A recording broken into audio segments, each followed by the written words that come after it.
When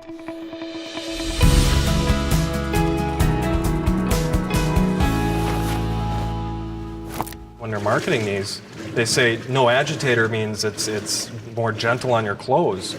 But we can clearly see that even though that one has an agitator, it looks a lot gentler. I always felt like I needed to hand wash. This is taking care of them very gently. It's kind of gently moving it around like it should. Right now, it seems like number 2, your clothes would last longer to me. Say number 2. That is a little frightening. The agitator is like doodaloo, doodaloo, doodaloo. This one was, and it was just a lot more gentle on the clothing. I feel for that yellow and green shirt. I know. You were feeling for it already. I just feel like the friction of number 1 would definitely damage the toes more. Which one appeared to or seemed to be more delicate? Number 2, definitely. Number 2. No, definitely. Yes. That freaks me out. Like, I spend good money on my clothes. I don't want them to be ruined. Even if I don't spend good money on my clothes, I don't want them to be ruined.